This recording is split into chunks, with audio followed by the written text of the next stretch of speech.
Action! Yo, what is going on, guys? It is I, your fellow Homo sapien filmmaker, Darling Zhang, and I'm here at the Tampa Bay Wave with my buddy Jonathan. And today we're going to be shooting an interview setup using the Cove Light for the very first time. So let's jump right into the setup.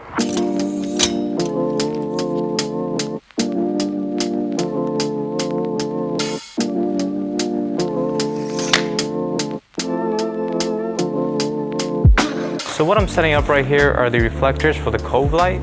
And what the Cove Light kind of emulates is like a large light source. And so I would be bouncing about 3 lights off these 2 reflectors, and they're gonna be around like a U shape or like a 90-degree angle. And it makes the gradual fall off on the face super soft. So it looks like you're sitting next to like a big window or something. And what we really want is like soft light, and that's why I use a softbox, right? But this actually is even softer than the softbox. Bro, this thing is huge, dude. I'm struggling with this.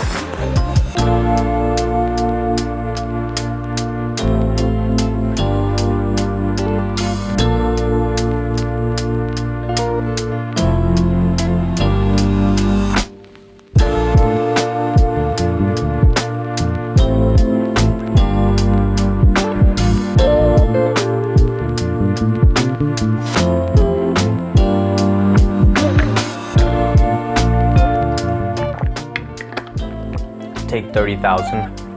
So here's how the setup went. I put up 2 reflectors to the right of the subject, making a 90-degree angle, and used 3 lights as the key.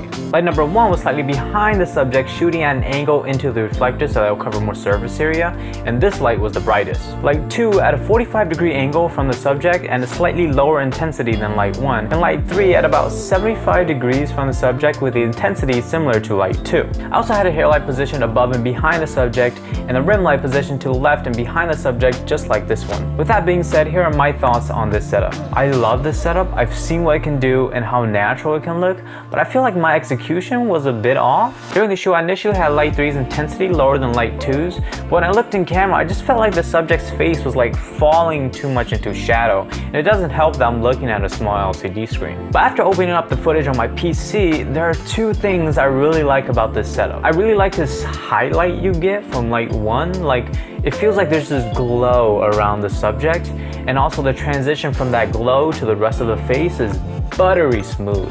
You simply don't get this from a softbox or a light dome. Like this shot right here is similar to what you'd be getting from a softbox. You don't have this nice outer glow or this nice highlight, and that little touch is what I love about this setup. So at the end of the day, did my setup look natural?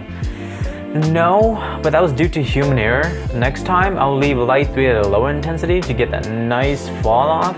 But regardless, I still feel like the image looks pretty good and pretty well lit. If there was one thing about this setup that was a bit inconvenient, I would say it's the amount of gear you have to set up. I just set up 2 large reflectors, 3 lights, and the light stands that go along with that, as opposed to just a light and a light dome. You can't really run and gun with this setup. It doesn't have a small profile. Like this setup takes up some space. So if I'm shooting in a tight spot, I'm just gonna grab the light dome. There's also a lot of light spill, so if you don't want that, you'll need to set up some flags. But I definitely think that this setup is worth all that. And I'll be using this setup as my main talking head shot setup. So I hope you enjoyed this video and I hope you took something from it. Don't forget to like and subscribe, and until next time.